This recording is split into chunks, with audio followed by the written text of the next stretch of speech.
Sabi niya, nakapag-isip po ako at nagdesisyon na maglabas ng ilang nalalaman ko sa flood control project. Tama po, sabi niya, tama po si Senator Lacson na mga engineers ng DPWH ay tila naging legman o bagman na lang. Kung tatanungin niyo po ako kung sino o kanino kami naging bagman, sasagutin ko na po ngayon. Mr. Hernandez said, sabi ni Senator Marcoleta kahapon, ligtas ka na. Hindi po ito totoo. Si Senator Jinggoy Ejercito Estrada, Senator Joel Villanueva, Yusek Robert Bernardo, at D.E. Alcantara. Hindi po ako nawala. Hindi po ako nagtago. Hindi po ako tumakas o nagbintang ng mga taong walang kinalaman sa mga akusasyon laban sa akin. At great cost to my family, my freedom, and my political career, I have acquitted myself of the grave charge of plunder before the bar of justice and the legal system we are all sworn to uphold. Marami sa akin ang nagsasabi, huwag kong patulan ang isang tao na sa sobrang kapal na muka, nakuha pong magkasino habang iniimbestigahan ang mga krimen niya dito sa Senado.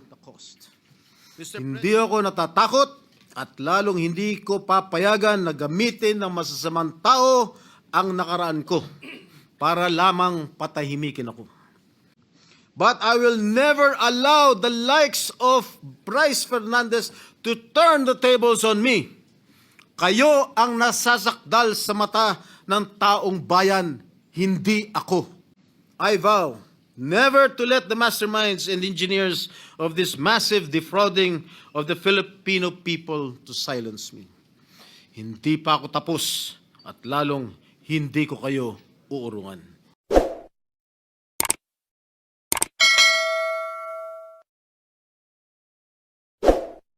Due to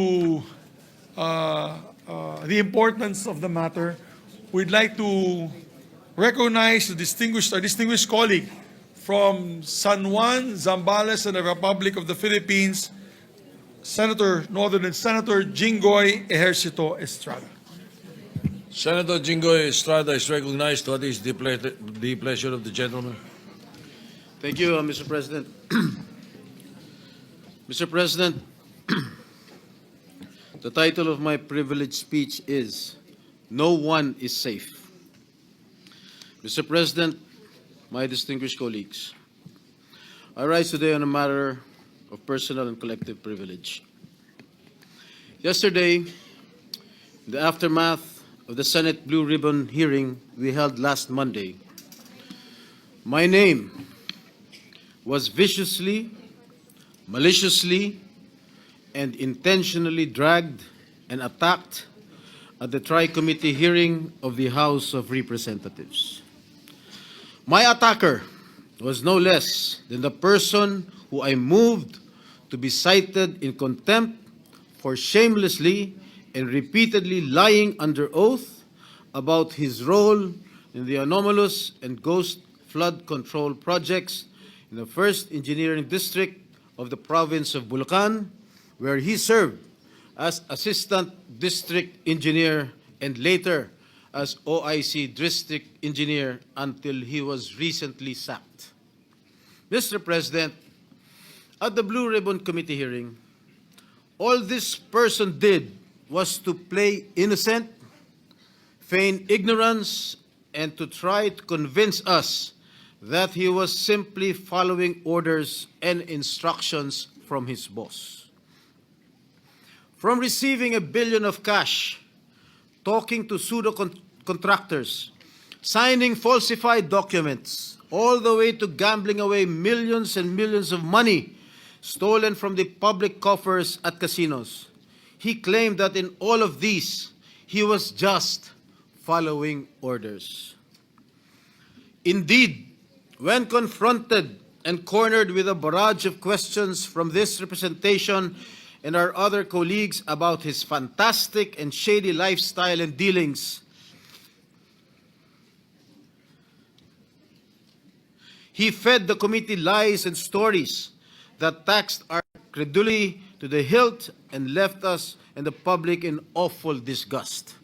Clearly, he perjured himself and we cited him in contempt. Bunsod sa aking motion, ipinakulong natin siya. Mr. President, appearing the next day at the TRICOM hearing at the House of Representatives, this former DPWH Assistant District Engineer by the name of Bryce Erickson Diaz Hernandez, or Bryce, also known as Marvin Santos de Guzman, yung kanyang alias sa casino, apparently realized he needed to level up dahil hindi niya nalusutan ang ating Blue Ribbon Committee. Hindi pa sapat ang pagsisinungaling niya para pagtakpan at maisalba niya ang kanyang sarili. So while he was in detention here at the Senate, sabi niya, nakapag-isip po ako at nagdesisyon na maglabas ng ilang nalalaman ko sa flood control project. Tama po, sabi niya, tama po si Senator Lacson na mga engineers ng DPWH ay tila naging legman o bagman na lang. Kung tatanungin niyo po ako kung sino o kanino kami naging bagman, sasagutin ko na po ngayon. Nakapag-isip? May naniniwala ba dito? Samantalong ayon nga sa impormasyon ni Senator Lacson, habang naghihiring ang Blue Ribbon noong September 1, nasa casino siya at nagsusugal. And then, lo and behold, during the TRICOM hearing, he then proceeded to take off from that remark jokingly addressed to me by Senator Marcoleta when Mr. Diskaya said that there were no senators involved. Ang sabi ni Senator Marcoleta, safe ka na. Mr. Hernandez said, sabi ni Senator Marcoleta kahapon, ligtas ka na. Hindi po ito totoo. Si Senator Jinggoy Ejercito Estrada, Senator Joel Villanueva, Yusek Robert Bernardo at D.E. Alcantara. Si Sen Jinggoy po ay nagbaba ng 355 million ngayon 2025 sa mga ilang projects sa Bulacan at ang sabi po ng boss ko dito ay 30% ang commitment dito. Mr. President, this is a blatant lie. Isang malaking kasinungalingan.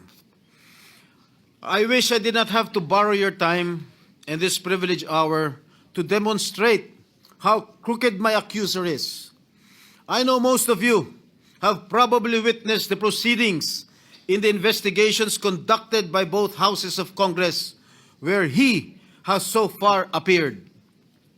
But I beg your indulgence in defense of my name, which Mr. Hernandez conveniently dragged to take the heat off him and his cable.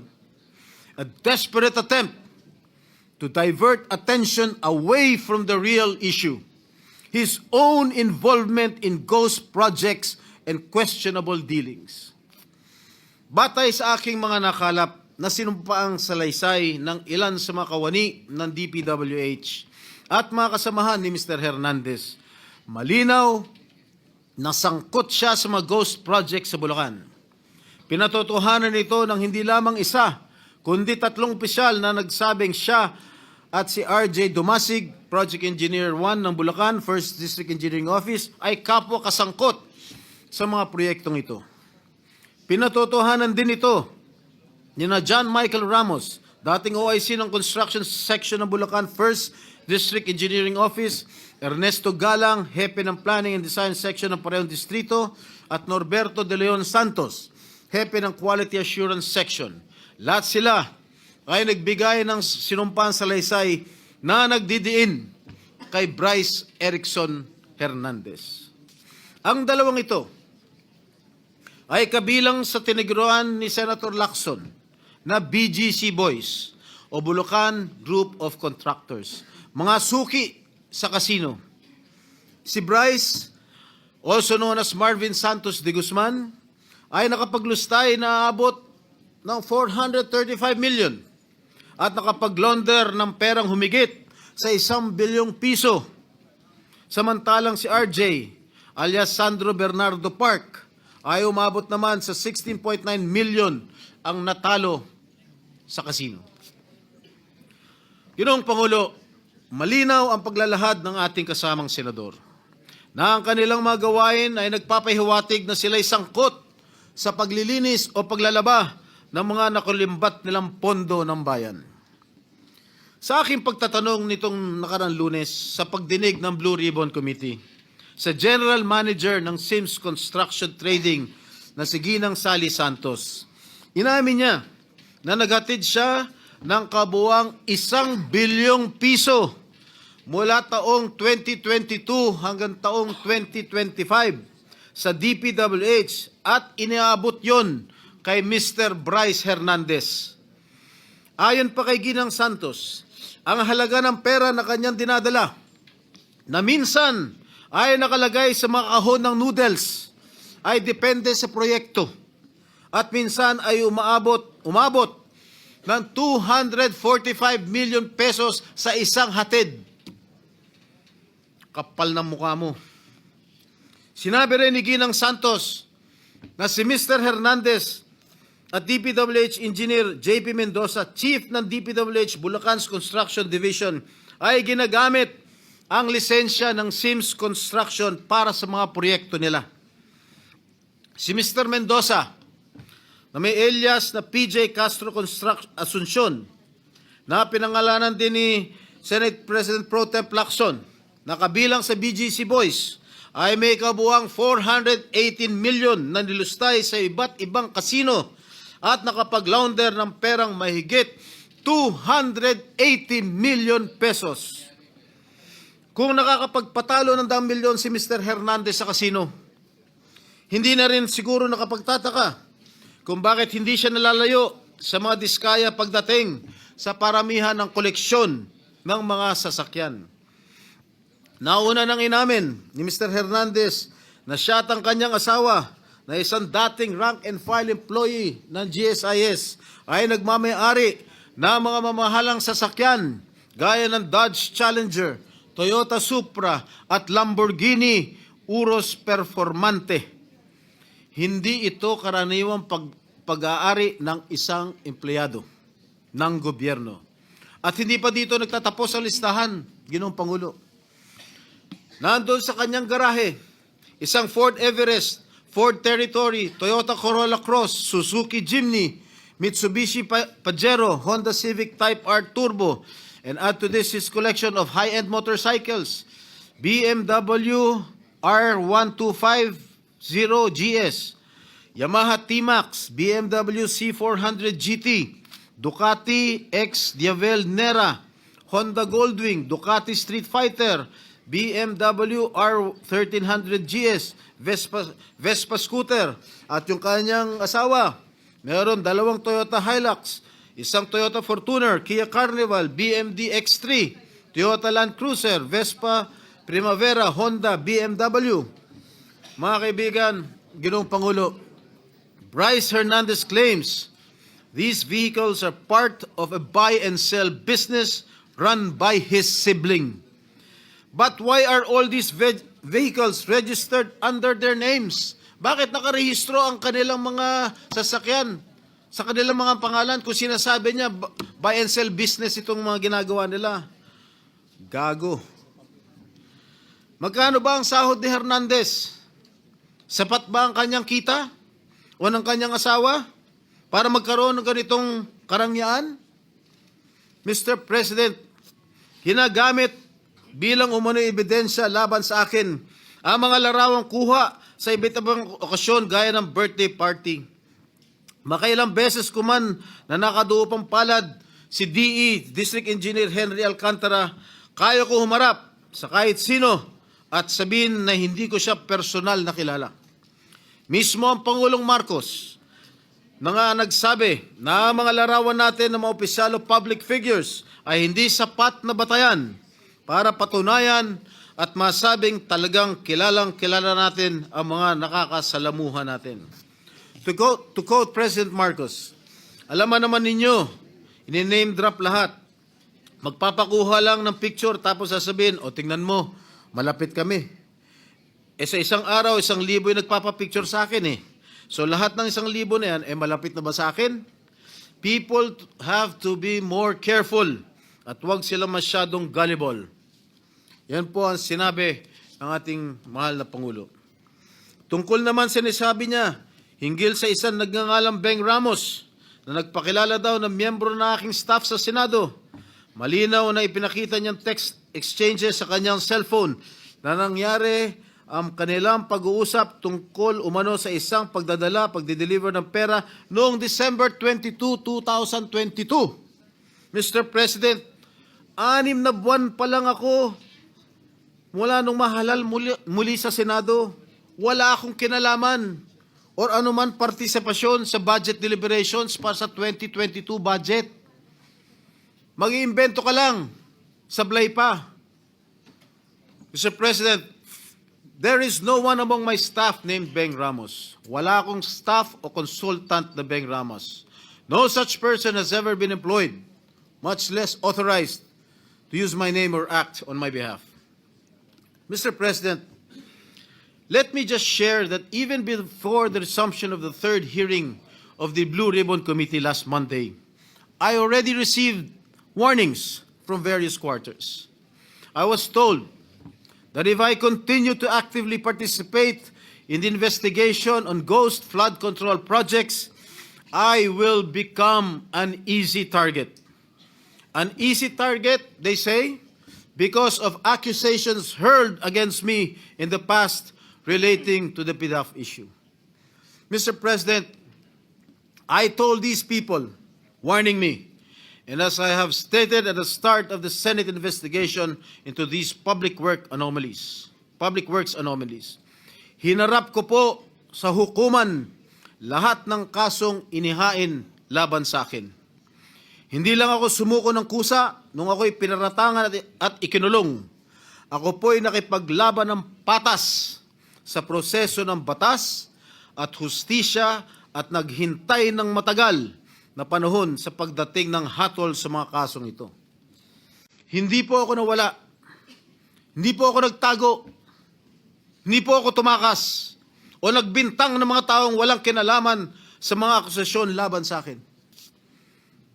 At great cost to my family, my freedom, and my political career, I have acquitted myself of the grave charge of plunder before the bar of justice and the legal system we are all sworn to uphold.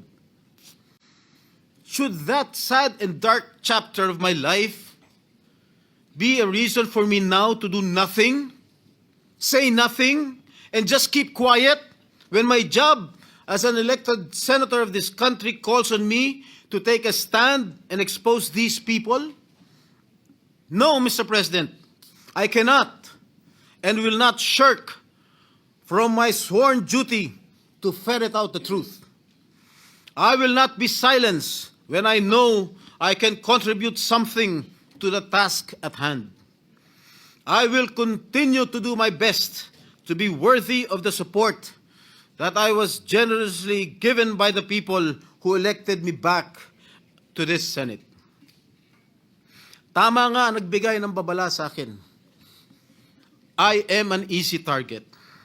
Kaya isang araw pagkatapos ko sabihin na dapat i-contempt ang sinungaling na si Bryce Hernandez, tumakbo siya sa sa mababang kapulungan para ilako ang isang kwento na sa tingin niya ay madaling paniwalaan.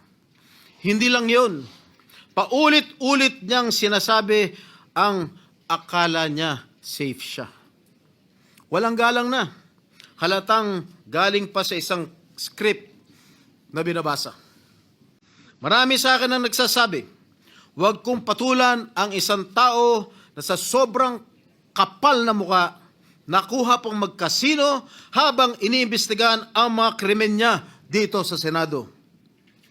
Mr. President, kung nakuha kong humarap sa kaso at tanggapin ang kaparusahan ng isang krimen kung saan ako'y napawalang sala, lalong kayang-kaya kong harapin ang isang Bryce Hernandez na lantarang sinungaling at magnanakaw. Ang sabi nga ni Senator Marcoleta, safe ka na. With due respect to our colleague, hindi po, Senator Marcoleta. Hindi ikaw, hindi ako, at lalong hindi safe ang taong bayan. Hanggang may mga Bryce Hernandez na engineer ng kasinungalingan at pandarambong ay hindi tayo safe. Hanggang may mga ghost projects sa DPWH at iba pang ahensya ng gobyerno, hindi safe ang pera ng bawat Pilipino na nagbabayad ng buwis.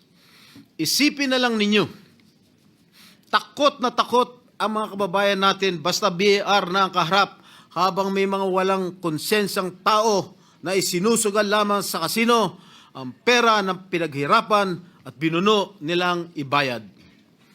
Hanggang may mga tao na nagbabayad, nananakot at ngayon ay pilit na nililis ang kwento, ay hindi tayo safe. Mr. President, my dear colleagues, if my opponents think that they can weaponize me, that they can weaponize my past to stop me from investigating, nagkakamali sila. If my critics think that funding a social media campaign against me will prevent me from going after liars, thieves, and crooks, hindi nila ako kilala. I have been bashed and now targeted for the way I go after lying witnesses. Totoo, brusko ako magtanong at minsan ay naninigaw pa. But I make no apologies. Subukan ninyong humarap sa mga taong sinungaling at mayabang pa. Mga witness na halatang halata na niloloko ka. Mga opisyal na gobyerno na nagmamalinis at nagtuturoan. Tingnan natin kung hindi kayo magalit. Mr. President, my brother, Senator J.V. Ejercito, is known as the good one. Okay lang po yan, dahil kapatid ko naman siya. But let me be known as the other Strada who went after the bad ones.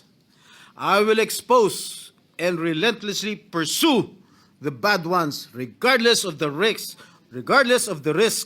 and notwithstanding the cost. Hindi ako natatakot at lalong hindi ko papayagan na gamitin ng masasamang tao ang nakaraan ko para lamang patahimikin ako. I have been jailed. I have been vilified, crucified, and publicly humiliated. But I will never allow the likes of Bryce Fernandez to turn the tables on me. Kayo ang nasasakdal sa mata ng taong bayan, hindi ako. Mr. President, I vow never to let the masterminds and engineers of this massive defrauding of the Filipino people to silence me. Hindi pa ako tapos at lalong hindi ko kayo uurungan. Ginoong Pangulo, maraming salamat po at mabuhay po kayong lahat. Thank you, Senator Jingo Estrada.